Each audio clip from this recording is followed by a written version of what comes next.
Sayakunu fi akhiriz zaman. Di riwayat lain satakunu fi akhir ummati dajjaluna kadzabun. Akan muncul nanti di masa-masa yang akan datang. Di masa-masa umatku yang akhir. Itu dihadirkan di masa Nabi, kalimatnya keluar di masa Nabi untuk menunjukkan di masa jauh setelah Nabi. Ya, akan muncul kata Nabi di akhir-akhir masa umatku nanti para pendusta. Tapi diistilahkan bukan dengan kadzab, tapi dengan dajjal. Dajjal itu bukan munculnya Dajjal di sini. Ya, kalau cuma Dajjal saja, tidak disebutkan dengan Masih, itu bukan makhluknya, tapi sifat-sifatnya.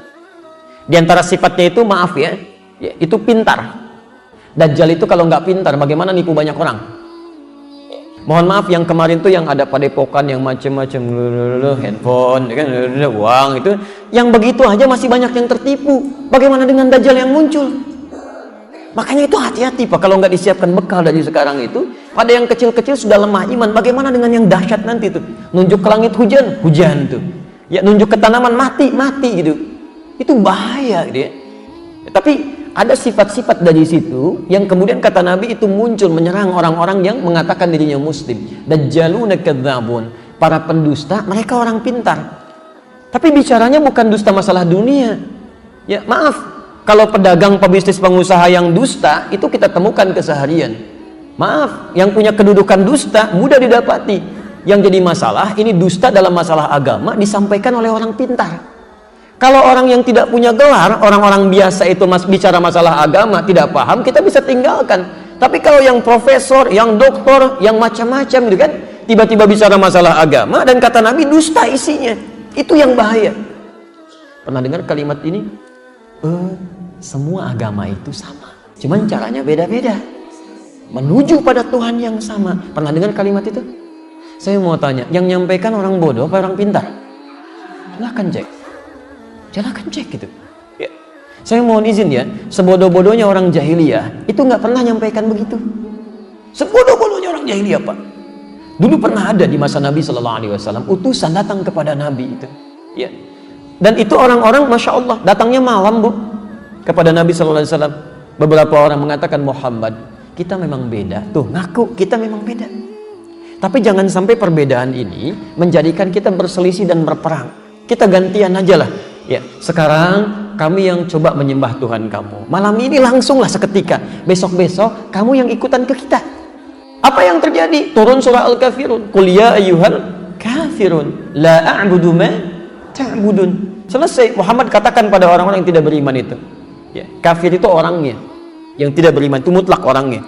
Ya, ini rumus ya. Kalau di Quran tidak disebutkan siapa orangnya, kapan kejadiannya, artinya peristiwa itu akan berulang di masa yang akan datang dengan tokoh dan nuansa yang berbeda.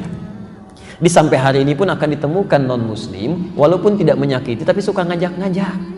Ya, Idul Fitri ikut-ikutan pakai atribut kita. Begitu dekat-dekat hari rayanya, disuruh pakai atribut mereka, gitu kan? Ada yang begitu tuh. Ada Pak, Car Free Day, karnya yang free, yang lainnya enggak. Biskuitnya datang, ininya datang, obatnya datang gitu kan. Ngajak-ngajak, nyerang sih enggak. Cuman kata-katanya nyebelin gitu. Ya. Dari zaman Nabi sudah ada. Tolong sampaikan pada orang-orang seperti itu, kalimat Qur'annya, la a'budu, sampai kapanpun. Tapi jangan pakai bahasa Quran lah, nggak akan nyambung. Cukup sampaikan, maaf Pak, seperti Bapak ini dari dulu sudah ada 15 abad yang lalu. Bapak bukan cuman ketinggalan, bukan cuman kesiangan, kemalaman, kesorean, kepagian. Dulu sudah ada. Dan kalimat kami sangat indah. Silahkan Bapak masing-masing ibadah, kami masing-masing. Selesai. Jangan buang-buang waktu pada yang tidak jelas. Saya sampai hari ini bukan cuman bingung, kadang-kadang kesel Pak. Setiap mau muncul di bulan Desember, mau ke akhir-akhir, selalu saja datang pertanyaan. Bagaimana hukumnya mengucapkan selamat pada perayaan agama lain? Kenapa nggak pernah selesai? Kan dari dulu ada terus pertanyaan begitu, kenapa nggak pernah tuntas gitu kan? Dan itu munculnya pun setiap tahun sekali gitu. Mau dekat-dekat baru keluar lagi. Emang 11 bulan berikutnya pada kemana pertanyaan itu? Kan jadi nggak ada kerjaan gitu kan? Sama persis tuh begitu Ramadan. Mana yang benar? 23 apa 11 rakaat? Tiap tahun kenapa nggak selesai-selesai? Coba hadapi sesuatu dengan bening gitu, lihat pelan-pelan itu. Jelas sampai sini ya? Jadi Bapak dan Ibu sekalian, yang tadi itu ya. Jadi sebodoh-bodohnya orang jahiliyah itu Nabi sampai mengatakan, yang terbodoh di zaman jahiliyah mengatakan kita beda. Orang pintar setelah keluar dari jahiliyah bisa mengatakan semua agama sama. Jadi sebetulnya yang pintar siapa? Orang jahiliyah apa orang-orang sekarang? Agak beda tuh. Sayang-sayang kalau sekolah tinggi-tinggi hanya untuk menunjukkan bahwa lebih bodoh dibandingkan orang jahiliyah. Kan agak kacau. Makanya kalimat nabinya, iyyakum wa iyyahum. Hati-hati dengan mereka itu. Kalimatnya menggunakan kata iya, sama dengan ini. Itu disamakan dengan bahayanya penyakit dengki, Pak. Jadi kalau ada orang-orang seperti tadi, maaf ya, yang mengatakan semua agama sama, perlu dibangun toleransi tapi dengan cara yang salah, itu sama dengan bahayanya penyakit orang yang punya penyakit hati dalam jiwanya. Hasad. Apa yang terjadi dengan itu? Lihat kalimatnya. Fa innal hasada ya'kulul hasanati kama ta'kulun narul hataba. Penyakit iri itu kalau tidak segera diobati, kata Nabi, itu akan mengambil pahala-pahala kebaikan seperti api menghabiskan kayu bakar. Pernah lihat api, Pak? Nyala di kayu bakar, Bu. Maaf, kalau apinya nyala, itu kayu bakarnya langsung habis gak? Tidak, pelan-pelan. Begitu api nyala, kayu bakar habis. Kompor gak akan nyala itu. Dulu kan pakai kayu bakar kan? Begitu api dinyalakan, kayu habis. Ya bagaimana masaknya? Pasti pelan-pelan itu. Begitu dinyalakan, habis dikit-dikit, dikit-dikit, dikit-dikit. Itulah bahayanya hasad. Iri hati itu kalau nggak diobati tanpa sadar, sedikit-sedikit pahala hilang. Bagaimana cara hilangnya? Ditafsir di hadis Muslim, hadis 5611 dari Abu Hurairah. Lihat kalimatnya. Atadrunal muflis, kata Nabi, tahukah kalian orang yang bangkrut kehilangan pahala itu? Orang yang bangkrut tahukah kalian, kata Nabi? Qulna ya Rasulullah, al-muflisu fina ma la dirham lahu wa la mata'. Ya Rasulullah, orang bangkrut di antara kami itu orang yang sudah tidak punya uang sepeser pun, nggak ada aset sedikit. Logis ya? Perhatikan jawab Nabi. Al-muflisu min ummati, orang bangkrut dari umatku itu. Tolong garis bawahi ya, Nabi tidak mengatakan umatnya Musa, tidak mengatakan umatnya Isa, tapi ummati. Jadi ada yang mengaku umatnya Nabi tapi kehilangan banyak pahala di akhirat. Ya'ti yaumal qiyamati bi salatin, datang di hari kiamat dengan pahala salat yang banyak dikerjakan. Wasyamin, puasanya rajin, jangankan fardunya, sunnahnya dikerjakan. Wazakatin, zakatnya nggak terlewat ya. Wa ya'ti qad syatama hadza, cuman sayang karena ada penyakit dalam jiwanya, fujur, merambat ke lisannya senang mencela si fulan. Wa qadzafa hadza, menuduh si B. Wa akala mala hadza, mengambil harta orang lain tanpa dibenarkan. Bukankah orang iri kadang mengambil banyak hal? Menuliskan yang tidak tepat, mencela tidak pada tempatnya. Lihat, wa daraba hadza, seringkali bahkan berselisih tuh. Ya. Bahkan puncaknya itu bisa melukai. Wasafaka dama hadza. Ada yang bahkan menghancurkan orang, menumpahkan darah dan menyebut nama Allah di dalamnya. Itu puncaknya penyakit jiwa, Bu. Pak, di kolbunya itu. Coba lihat tuh ya. Sekarang kita dapatkan tembak orang, bom orang segala rupa. Tapi bukan dengan ketentuan yang wajar yang dibenarkan untuk membela Islam, bukan. Hanya untuk menampilkan tembak, bunuh, itu kan penyakit jiwanya itu. Banyak masalah. Di Aleppo sekarang macam-macam. Kok bisa sekali gitu kan anak-anak kecil bom hancurkan ini macam. Kayak nggak ada dalam dirinya itu, kayak nggak ada iman gitu. Ya. Padahal kalau paham Quran satu ayat aja nggak akan terjadi itu. Demi Allah saya katakan. Quran surah keempat An-Nisa ayat ke-93, posisi paling kanan di pertengahan itu. Ya, Quran surah keempat ayat 93. Lihat kalimatnya, itu tegas sekali. Wa may yaqtul mu'minan muta'ammidan. Siapa yang sengaja merencanakan pembunuhan pada satu orang beriman, satu orang aja. Fajaza'uhu jahannam. Maka kami akan siapkan baginya neraka jahannam, kata Allah. Satu orang aja. Khalidan fiha, gak akan saya beri kesempatan keluar dari situ, kekal di dalamnya.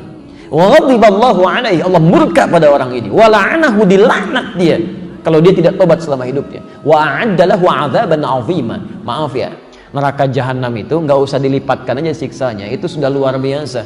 Orang masuk neraka jahanam itu udah diancam di Quran, akan masuk tanpa hisab. Ada orang masuk surga tanpa hisab, ada orang masuk neraka tanpa hisab. Penghuni neraka jahanam itu masuk surga, masuk nerakanya cepat banget tanpa hisab. Jadi begitu kelihatan hisab terjadi, ada yang pegang kitab dengan kanannya senang, gitu kan? Biyamini. Ada yang di punggungnya begini takut. Tiba-tiba ada segolongan orang, aduh kita bagaimana nanti ya hisabnya? Tiba-tiba turun ayat Quran surah ke-18 ayat 100, posisi paling kiri sebelah atas. Lihat kalimatnya. wa aradna jahannama yauma idzin lil kafirina arda. Pada orang-orang seperti ini kami akan langsung tampilkan neraka jahanam sejelas-jelasnya. Kalau bahasa bebasnya begini, kamu jangan banyak berpikir dan diskusi ya, tempatnya nanti di sini, nanti langsung masuk aja ke situ. Ada yang begitu. Nah, yang ini menarik, Bu. Yang ini di An-Nisa 93 tadi, wa'adda lahu 'adzaban 'azima, sudah masuk neraka jahanam, dilipat gandakan siksanya. Neraka jahanam itu siksanya, belum masuk aja apinya udah kerasa. Quran surah ke-40 dari ayat 45 sampai 47 itu. Di 46-nya Allahu Akbar, an-naru yu'raduna 'alaiha. Api itu selalu ditampakkan, tampakkan, belum masuk tuh, apalagi sudah masuk. Itu dilipat gandakan. Jadi kalau orang paham ayat ini, cukup satu ayat ini untuk bisa mencegah pembunuhan terjadi. Pasti orang kalau benar-benar beriman tuh nggak akan berlaku begitu. Mustahil. Di kita juga pada aneh-aneh aja kalau saya lihat berita ada bom panci lagi. Ngapain bikin panci buat masak dipakai bikin bom ya? Kalau memang benar terjadi gitu ya, Masya Allah. Dan itu hebat sekali. Amerika punya bom gitu kan, beratnya 7,1 ya, radiusnya 150 meter. Rusia punya bom, beratnya 8,2 ton, radiusnya 300 meter. Bom di kita 3 kilo, 300 meter. Masya Allah, luar biasa. Siapa yang bikin bom tuh? Lebih hebat daripada orang luar kan? 3 kilo Pak, 300 meter. Yang bikin ibu-ibu lagi tuh yang mau ledakinnya. Ya, hati-hati penguasa panci ibu-ibu Pak tuh di rumah. Kalau ada masalah yang punya panci ibu tuh. Itu baru panci, belum kulkas ya. Belum yang lainnya. Terus saya suka aneh-aneh. Kalau benar itu terjadi, kita doakan supaya bertobat gitu kan. Tapi kalau itu sesuatu yang salah kemudian dikemas dengan sesuatu yang buruk dan menjadi fitnah untuk Islam, kita pun doakan semoga dapat hidayah gitu. Mau cari apa sih? Toh nggak ada bom meninggal juga gitu. Ya, baik yang bikin isu, yang bikin masalah, plus juga yang melakukan masalah, kita jauhi Pak. Hal semacam itulah. Cukup selesai gitu. Nah, sekarang kembalikan ya. Kama ta'kulun narul hataba, itu seperti api memakan kayu pelan-pelan. Nah, ini kata Nabi, kalau ada orang sholat kemudian mencela orang saja, ya, iri pada orang lain, itu bisa macam-macam aspeknya. Kemudian dicela misalnya, itu seketika tu'khadhu hadza min hasanati wa hadza min hasanati, dipindahkan pahala sholatnya pada orang dicela tadi. Selesai. Anda sekarang sedang taklim, tiba-tiba bicarakan orang lain sampai nulis status misalnya, dia nggak datang hari ini, nggak dapat hidayah, misal. Itu pahala taklim Anda seketika pindah tuh ke orang itu. Alhamdulillah saya enggak Pak Ustaz, alhamdulillah nggak seperti ibu itu tuh. Itu pindah juga, sama gitu. Jadi seperti itu Pak. Fa in faniyat hasanatu, kalau habis kebaikannya nggak ada lagi misalnya tuh. Ya maaf, sudah haji tiba-tiba fitnah, hajinya pindah pada yang difitnah, habis itu. Melakukan keburukan, bohongin orang misalnya, itu pahala orang-orang ini karena sudah tidak ada lagi, maka yang terjadi dosa orang tadi diambil ditimpakan kepada dia. Faturiha finnar, maka dilemparkan ke dalam neraka. Selesai. Hati-hati, jaga amalan kita yang sudah dikerjakan, jangan banyak dibuang-buang. Ya, berselisih itu menghilangkan amalan, mencela itu menghabiskan pahala. Ngapain Anda belajar kalau untuk mencela orang lain? Nggak ada faedahnya. Untuk apa Anda sholat kalau harus dihabiskan pahalanya? Ya nggak nikmat ibadahnya. Ya. Karena itu kita kembalikan sifat-sifat ini umumnya bukan karena masalah fisik, tapi masalah dalam jiwanya. Jelas sampai sini ya? Kalau penyakit kolbu tadi, maaf, berbahaya tidak? Mengandung dosa? Baik. Jika penyakit tidak mengandung dosa, maka sifat pengobatannya seketika, lebih mudah. Cari obat kata Nabi di dokter, obati selesai. Tapi penyakit ini tidak. Karena dia mengandung dosa, maka dosa-dosa ini mesti digugurkan terlebih dahulu sebelum penyakitnya hilang dengan rata. Maka rumusnya, yuk kita buat Quran surah Nuh ayat 10. Kita ganti dengan nama surat ya. Quran surah Nuh ayat 10. Faqultu astaghfiru rabbakum innahu kana ghaffara. Ayatnya Faqultu astaghfiru rabbakum innahu kana ghaffara. Istighfar. Maka katakan pada kaumku ya, supaya mereka beristighfar kepada Allah, sungguh Allah Maha Pengampun segala dosa. Perhatikan, umatnya Nabi Nuh saat itu diajak untuk mendekat kepada Allah, beribadah. Ngajaknya bukan sekali dua kali Pak, 950 tahun. 950 tahun. Yang beriman cuma segelintir orang. Tapi yang bermasalah pada kolbunya itu luar biasa banyaknya. Bukan masalah fisik. Sehat-sehat zaman Nabi Nuh itu. Tapi karena hatinya bermasalah, Nuh kamu seperti orang gila, kalau nggak selesai kami lempari. Azab bisa datang, jangan begitu. Sekalian aja turunin azabnya sekarang. Jadi banyak hal yang bukan cuma ngajak berdebat, nantang azab, Pak. Ketika penyakitnya ada dalam jiwanya disadari oleh Nabi Nuh, maka apa yang pertama kali disampaikan oleh beliau? Lihat kalimatnya, ini rumus cepatnya. Rumus cepatnya. Sekarang perhatikan sebentar ya, sebelum saya masukkan betul obatnya. Lihat gini. Tadi kalau penyakit jiwa, kolbu berdosa tidak? Dosa ya. Sekarang perhatikan. Perhatikan sebentar. Ini apa? Bukan, ini gelas, Pak ya. Isinya air. Sekarang lihat. Saya lagi, ini apa? Gelas ya. Terbuka atau tertutup? Terbuka. Sekarang, kalau gelasnya terbuka, bisa saya masukkan spidol? Bisa, baik. Bisa saya masukkan handphone? Tidak, nggak cukup tuh ya. Baik. Pelan-pelan. Baik. Bagus ya. Baik, sekarang perhatikan. Jadi benda-benda itu bisa masuk sesuai dengan ukurannya. Nah, perhatikan ya. Saat kita memohon kepada Allah, itu sumber-sumber kebaikan kita terbuka. Janji Allah, Anda mau minta apapun, itu seketika akan diberikan. Akan diberikan. Itu ada di Quran surah kedua, Al-Baqarah, ayat 186, posisi paling kiri sebelah bawah. Wa idza sa'alaka 'ibadi 'anni fa inni qarib.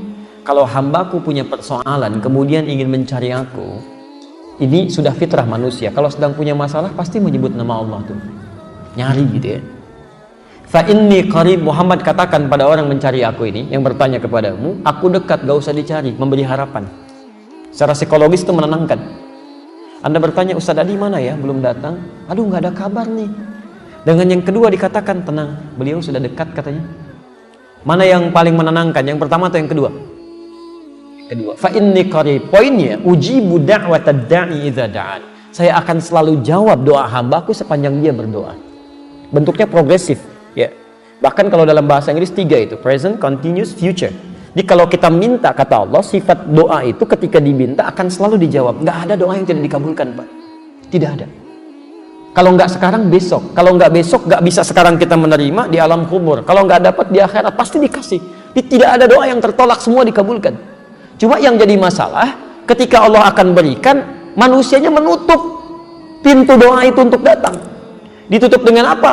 Maksiat. Ketika seseorang berbuat maksiat, kata Nabi, hadir naktah sauda dalam jiwanya. Nutup, nutup, nutup. Semakin banyak maksiat dikerjakan, maka nutup seperti ini.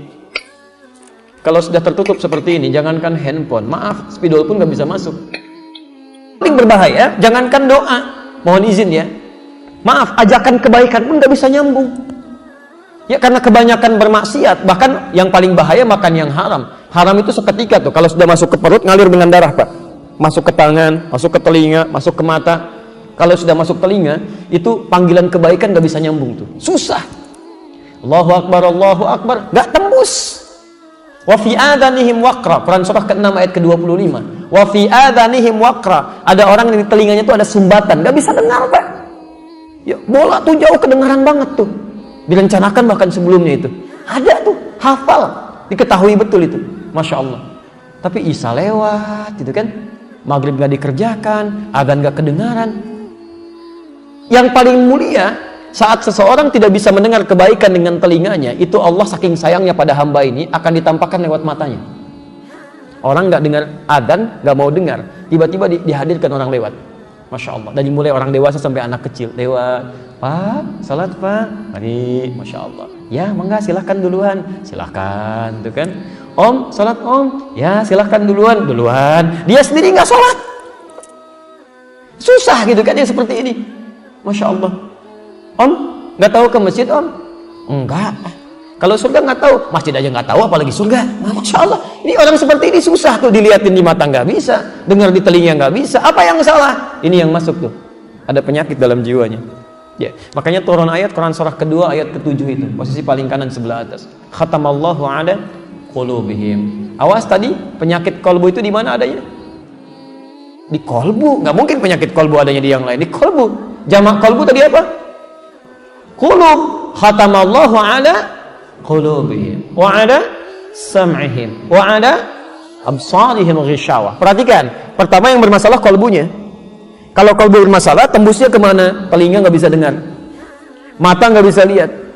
Kalau sudah seperti ini, dia tidak membuka sekat ini yang paling bahaya. Walahum adzabun azim. Maka hidup orang ini akan tersiksa itu. Di dunia tersiksa, di akhirat tersiksa. Orang yang punya penyakit hati itu, paham Bu, hidupnya nggak akan tenang. Demi Allah saya katakan nggak akan tenang. Ya maaf ya, mau tidur aja nggak tenang. Ya, tidur masih kepikiran nikmat orang lain. Dia punya rumah tapi masih mikirin rumah orang. Begitu mau tidur tuh kalimatnya masih jelek aja. Bahkan ada yang mohon maaf ya, mimpi pun masih dosa juga. Ya, gara-gara dia memang semua ini sedang tidur tuh. Sampai isinya bingung, Pak, bangun kenapa gitu? Ya Allah, kapan istirahatnya? Saat nggak tidur juga salah, saat tidur pun tidak tentram. Itu orang-orang seperti ini. Bagaimana cara bukanya? Fakultu astaghfiru rabbakum innahu kana ghaffar. Kalau kadarnya masih kecil-kecil, untuk menghilangkan dosanya dengan istighfar. Tutupkan dosanya. Tutupnya ini dari apa tutupnya? Minum. Ya. Maaf ya. Lihat kalimatnya. Kalau tutupnya dari tisu bagaimana? Lebih lunak atau lebih keras? Lebih lunak. Ada yang kecil-kecil yang bisa ditembus begini tuh. Ya. Ini kalau dengan istighfar aja bisa dicabut begini. Maaf Bapak Ibu sekalian, itu tanpa sadar dalam beraktivitas dalam sehari itu akan selalu ada dosa yang pernah kita kerjakan, termasuk saya. Semuanya. Coba kalau nggak percaya cek dari ujung kepala sampai ujung kaki. Itu pasti ada potensi dosa masuk itu. Ya, mata tuh. Sekarang sudah jam 2 lewat 7 menit.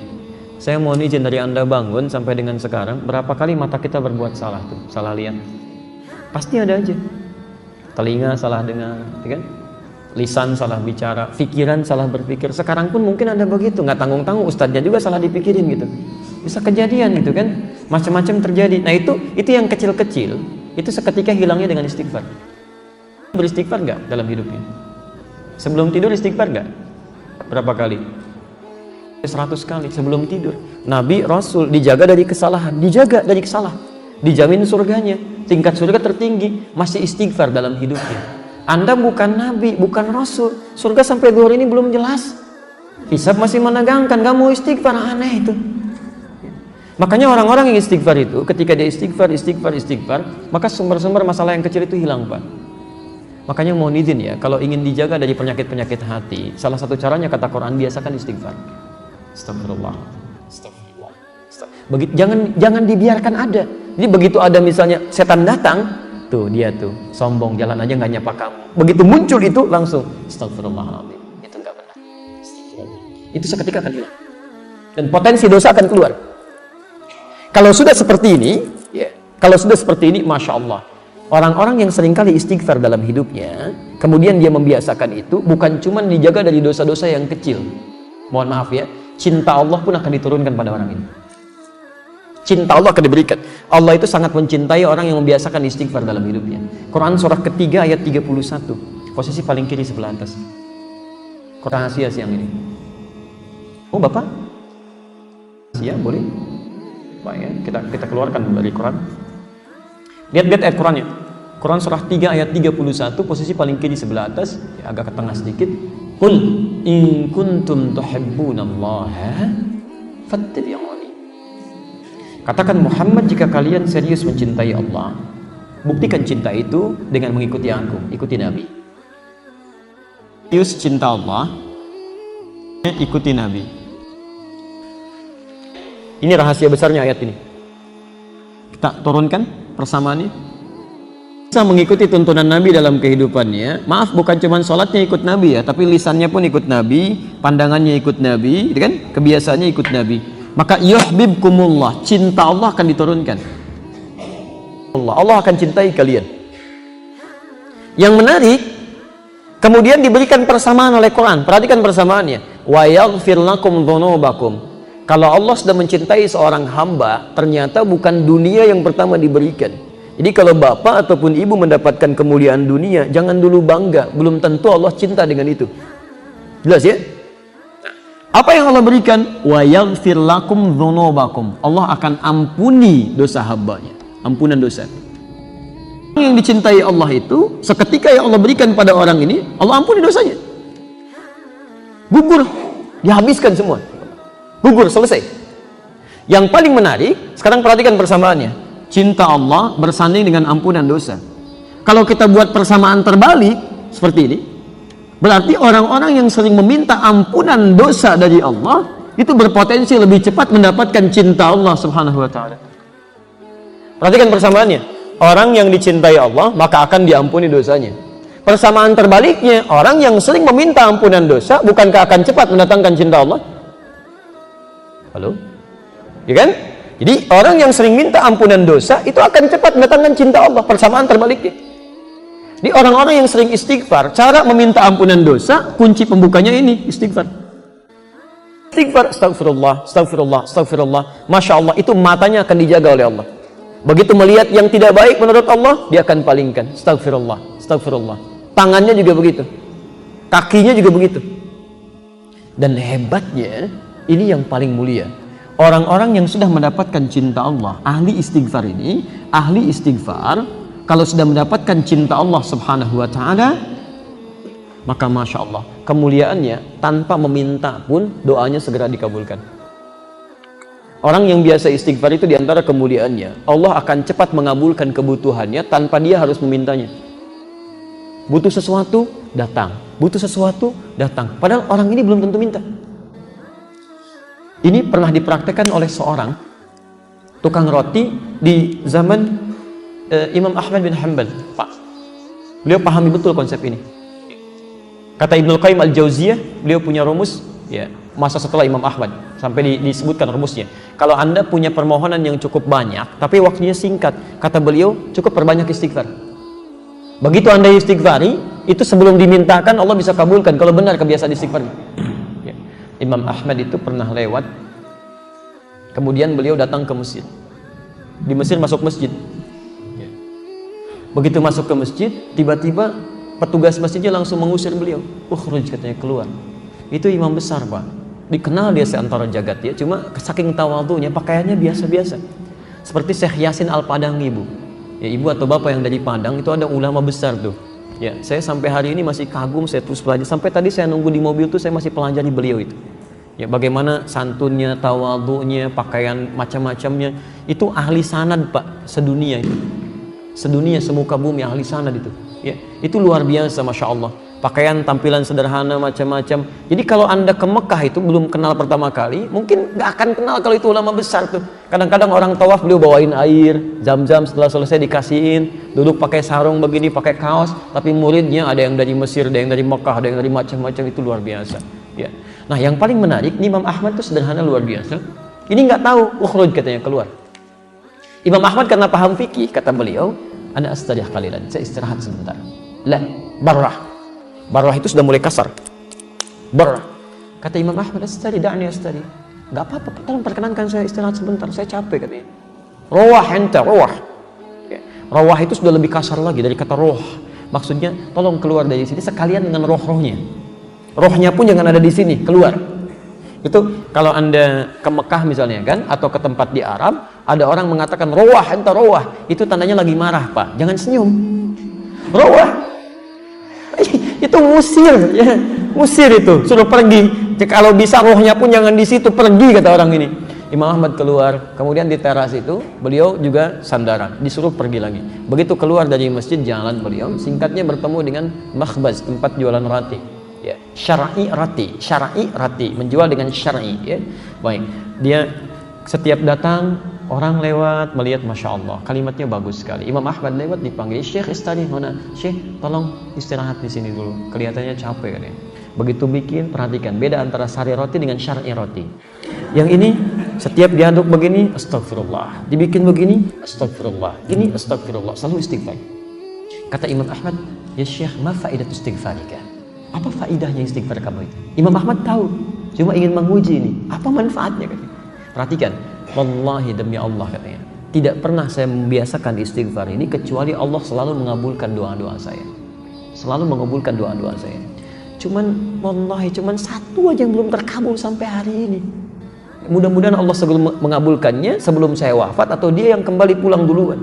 Apa itu, kata Imam Ahmad? Wallahi, saya bermohon kepada Allah supaya bisa dipertemukan dengan Imam Ahmad bin Hanbal sebelum saya meninggal, atau beliau yang meninggal duluan. Kata Imam Ahmad, Allahu Akbar, rupanya saya diperjalankan ke Mesir ini, masuk ke rumah Allah sampai diminta keluar sampai ke sini gara-gara istighfar kamu ini, katanya. Jadi bisa digerakkan gitu. Itu istighfar, Pak. Itu kemuliaannya luar biasa. Tapi tolong jangan lakukan itu kepada saya gitu. Anda bisa istighfar, Masya Allah. Makanya ahli surga yang biasa istighfar, surganya istimewa, bukan surga biasa. Itu ada di Quran surah ke-51 ayat 18. Lain, Pak, bonusnya itu lain. Dia ditempatkan di taman surga. Taman surga itu kemuliaannya beda dengan surga biasa. Kalau Anda insya Allah masuk surga, kalau di surga biasa itu yang melayani pelayan surga, namanya wildanun mukhalladun. Ya, kalau laki-laki dilayani oleh bidadari surga, kalau perempuan oleh pangeran-pangeran surga, cantik dan gantengnya tak terlukiskan. Kata Nabi, nggak usah dibayangkan, mala ainun ra'at wala udhunun sami'at wala khatara 'ala qalbi bashar. Nggak pernah kelihatan oleh pandangan kita, nggak pernah terdengar oleh telinga, bahkan difikirkan pun nggak akan seperti itu. Itu masih kelas biasa. Tapi taman surga yang ngasih langsung semua Allah, tanpa perantara, kun fayakun ada, dan nggak perlu dibayangkan. Dan penghuni surga seperti ini, itu sebelum masuk ke surga pun sudah diperkenankan melihat Allah tanpa hijab. Ada di Quran surah 75 ayat 22 sampai 23, posisi paling kiri sebelah atas. Wujuhu yawma idzin nadhirah. Ada orang-orang yang Masya Allah, saat dia dihisab itu wajahnya berbinar gembira. Ya, padahal belum masuk surga. Ya, ila rabbiha nadhirah, karena bisa melihat Allah tanpa hijab langsung seketika. Gak usah dibayangkan, gak boleh. Tapi ada seketika. Masya Allah, apa yang terjadi? Quran surah 51 dari ayat 15-nya. Nanti ketemu di ayat 18. Innal muttaqina fi jannatin wa uyun. Nah, sungguh ada sementara orang-orang takwa itu tempat tinggalnya di taman surga. Taman surga, Masya Allah. Kalau di Firdaus ya taman surga Firdaus ya. Indahnya luar biasa. Ada karakteristiknya bisa anda bumikan tuh nilainya dalam kehidupan orang di bumi. Akhidina ma atahum rabbuhum, ini syahidnya. Orang-orang ini itu akan langsung mengambil apapun di nikmat surganya, diberikan langsung oleh Allah. Gak ada perantara.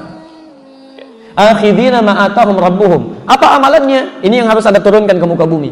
Innahum kanu qabla dzalika muhsinin. Saat di muka bumi, saat di dunia, itu orang-orang ini muhsin, berbuat ihsan. Kalau Anda ingin jadi penghuni di sini, turunkan karakteristiknya, kemudian tuangkan dalam kehidupan di bumi, Anda kerjakan itu. Apa amalannya?